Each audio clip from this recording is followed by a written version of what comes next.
Qual a importância da história de vida de uma pessoa quando ela chega para fazer um diagnóstico ou para fazer um processo terapêutico, seja ele, acho que na linha que for? Essa é a pergunta que chegou para mim, acho uma pergunta extremamente importante e acho que vale a pena a gente conversar sobre ela, porque hoje em dia o que a gente percebe muito, às vezes, são processos muito rápidos, né? Atendimentos em 15, 20 minutos, meia hora, quando a gente pensa muitas vezes em atendimento médico. Dentro das próprias terapias, a gente vê também atendimentos nessa faixa de tempo, 30, 40 minutos. Às vezes dá para elaborar algumas coisas, mas teoricamente é um tempo curto, né, que muitas vezes não dá nem tempo da pessoa conseguir parar, respirar, né, fazer ali uma percepção, conseguir elaborar o que ela está tentando trazer, o que ela está tentando entender. Então, quando a gente pensa tanto em processo diagnóstico quanto em processo terapêutico, o tempo, né, é algo extremamente importante. É um pouco sobre isso que a gente vai falar nesse vídeo de hoje. Mas antes de mais nada, já te peço para você se inscrever no canal, curtir o vídeo e ajudar a compartilhar se você achar que esse conteúdo for relevante para alguém que você conheça. Bem, história de vida, né? E a importância disso no processo diagnóstico e terapêutico. Pensa aqui comigo.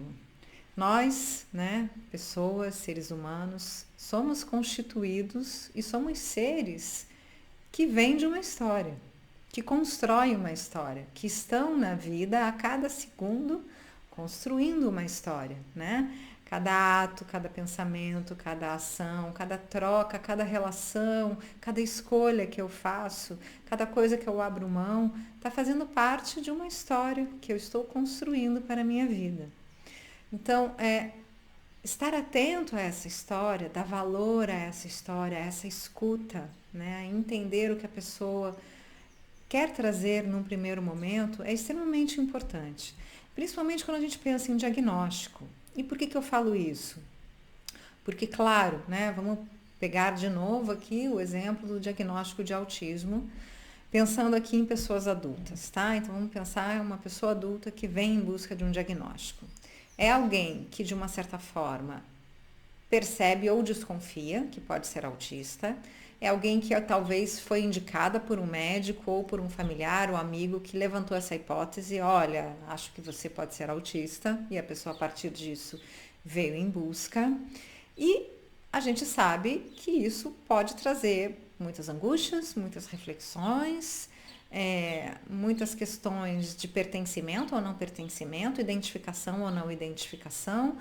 Mas além de tudo isso, a gente precisa entender como essa pessoa viveu até o momento presente, qual é a história de vida dela, de que forma ela se percebe frente ao mundo, frente às relações, frente, enfim, às relações afetivas, frente ao seu trabalho, frente aos estudos, como ela percebe o seu próprio corpo. Será que ela sente dor? Será que ela tem baixa percepção de dor? Será que ela é alguém muito sensível à dor? Será que ela sente frio? Será que ela percebe quando o tempo muda e ela precisa pôr um casaco ou não? Tem baixa percepção? Será que os barulhos, os sons são objetos no sentido de trazer algum desconforto, né, algum desequilíbrio, ou não, ela pouco se importa com barulho, tudo bem se ela fica no barulho, mas depois ela acaba percebendo que fica um pouco nervosa. Enfim, são vários exemplos que a gente precisa parar para pensar, porque um diagnóstico, ele é um diagnóstico clínico. E quando a gente fala que um diagnóstico ele é sempre clínico, isso significa que a gente não está falando só de uma testagem, né? Quando a gente fala em testagem, em escalas, elas são importantes, né? Elas fazem parte também do diagnóstico.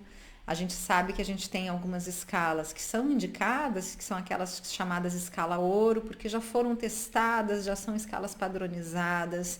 Então a gente trabalha com elas também. Elas podem nos indicar um caminho, né? Até muitas vezes nos desviar um pouco do caminho, abrir outras possibilidades, mas antes das escalas existe uma pessoa, existe uma história, existe uma narrativa, um discurso. E isso que a gente chama, né, dessa troca, dessa escuta, ela é fundamental quando a gente quer constituir uma hipótese de um diagnóstico clínico.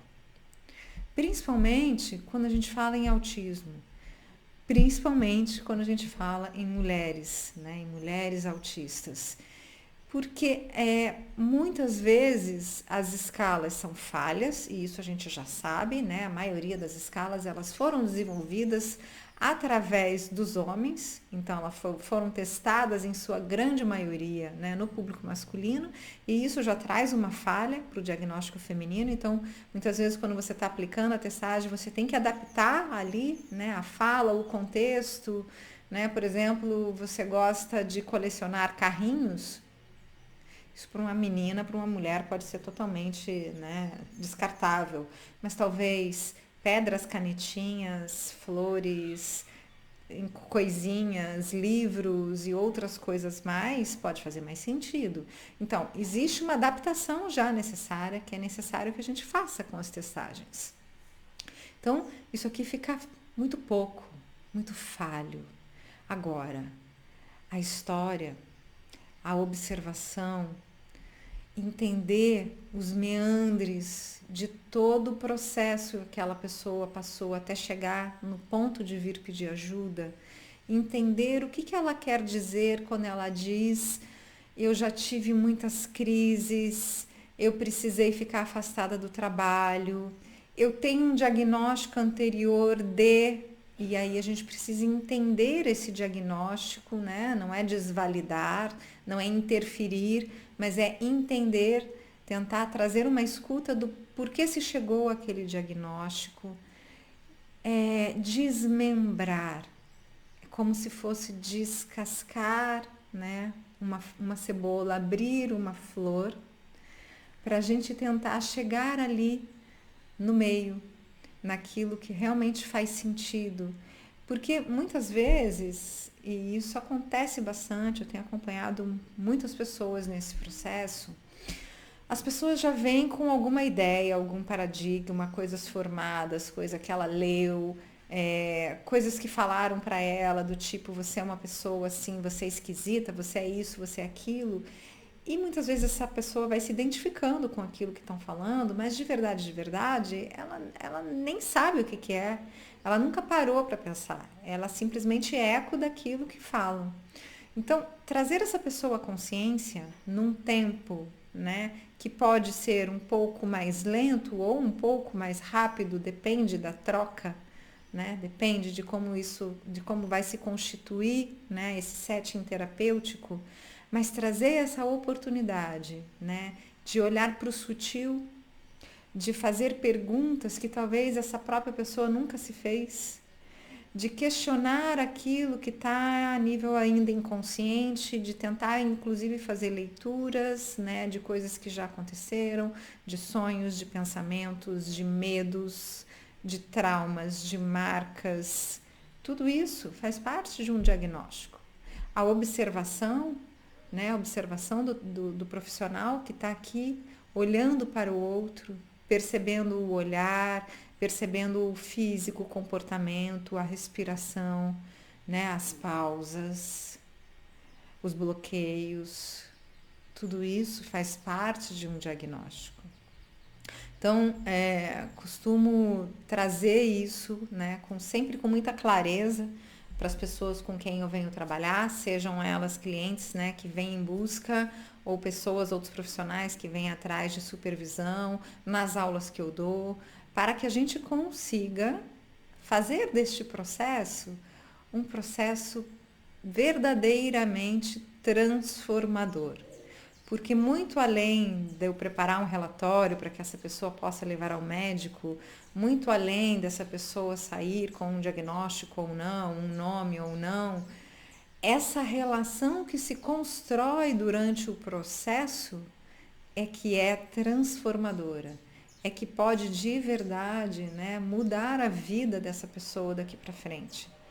Porque se esse for um processo até traumático, isso pode ser muito ruim. Dependendo como a forma como essa pessoa encarar, né, o que ela está descobrindo e o que está aparecendo, isso também pode ser muito ruim.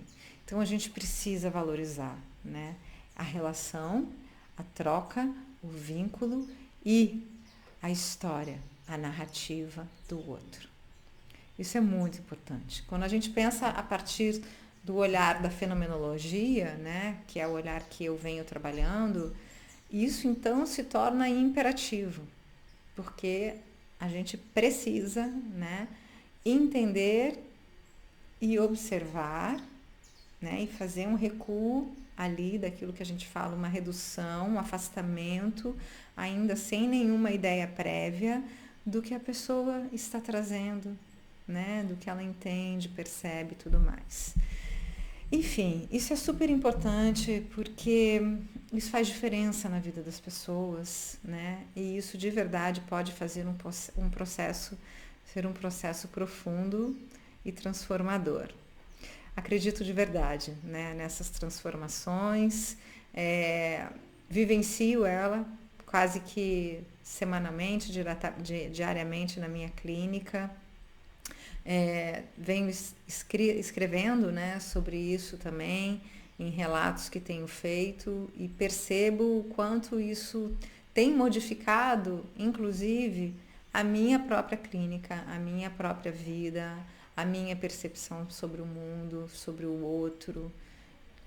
Então, acho que tem contribuído bastante, né, não só para a minha vida, mas para a vida das pessoas que de uma maneira ou de outra, né, chegam aqui nos atendimentos clínicos. É isso, não vamos estender mais. Nos vemos então no próximo vídeo e de novo peço a você, né, que se ainda não se inscreveu, se inscreva no canal, curta o vídeo, compartilhe para que a gente consiga fazer o conteúdo chegar para mais pessoas. Um beijo para você, fique bem, se cuide e até o nosso próximo vídeo. Tchau!